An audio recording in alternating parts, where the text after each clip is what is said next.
Now, first of all, I don't hate women. I don't think that rape is right, though I do think at times it can be fair when you consider an eye for an eye. I don't believe in settling, and I would rather rape an attractive woman than settle for an unattractive woman. I stick by this. Again, I'm not going to rape an attractive woman who's an enemy or any other, but I stick by the logic behind that. It holds true. That's how much. The emphasis isn't on making rape okay. The emphasis is on showing you that settling is not okay. They're trying to bring in a gynocentric, and matriarchal society. Under the idea is that men have ruled for so long, now women should.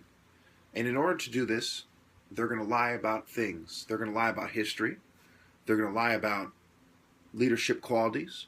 I'm a firm believer that men are natural born leaders. They're meant to be heads of families. This is the natural way. What happens when a bird tries to be a fish or a fish tries to be a bird? We have natural roles in a natural ecosystem and in nature. Women are natural companions. They're naturally meant to tend to the children. This is nature.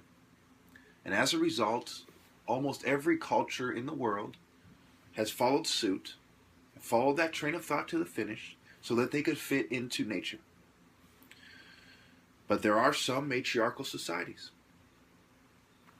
So what I do believe is that people should follow their traditions. Your traditions have kept you around for thousands of years. Matriarchal traditions, perhaps, were better suited for some cultures. Patriarchal conditions were better suited for other cultures. My culture, for instance, the Igbos, is a very patriarchal society. And the few examples of women taking leadership roles turned out really bad. There was this female oracle who would trick men into, seeking spiritual guidance. She would take her followers would take slaves, and they would sell them into the slave market. That is the history of women usurping power in the Igbo culture. However, women did have certain traditional roles, and there was a women's war against colonialism, because their traditional roles were being violated and not respected. Their traditional customs. I think it is more backwards to have women define the future of a patriarchal culture than it is to have white people define the future of a patriarchal culture, in African culture specifically. We Igbos define ourselves as being a patriarchal society led by men. Once we lose that, we are being assimilated into the white man's New World Order. And that goes for all African cultures. Do you think it's a coincidence that people remember the pharaohs, but very few people remember who their consorts and queens were? Because these societies emphasized male might. You see the statues of pharaohs, right? It's almost all men. The female, quote-unquote, pharaohs were seen as heretics, and they were treated as such.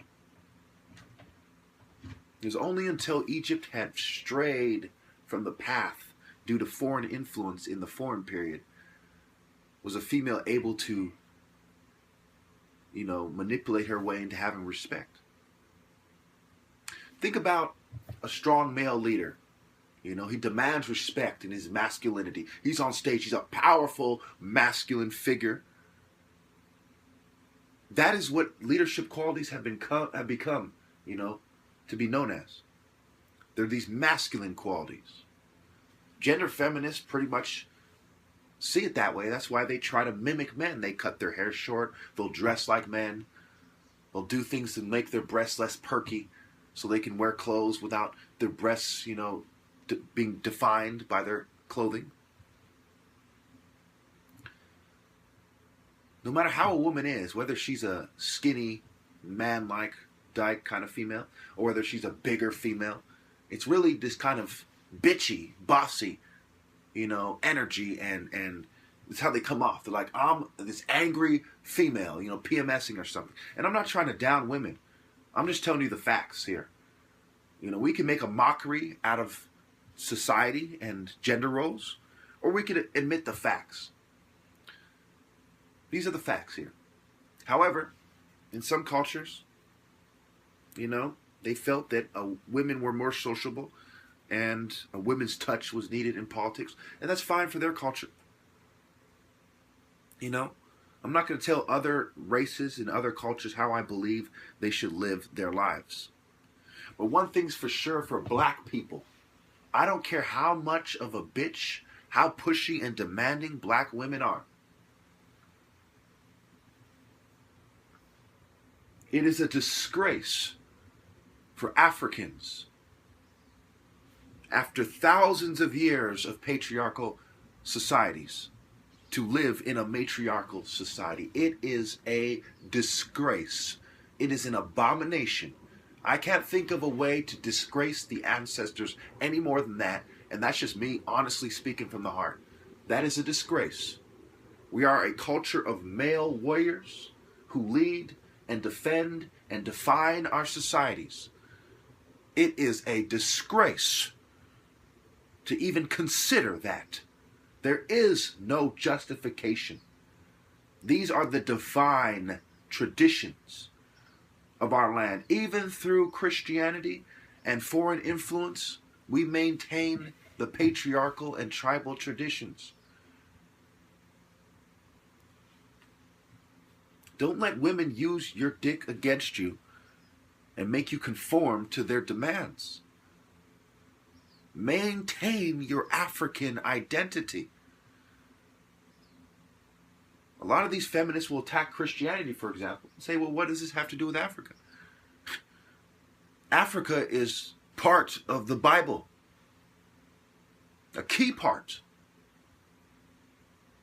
Cush and Egypt.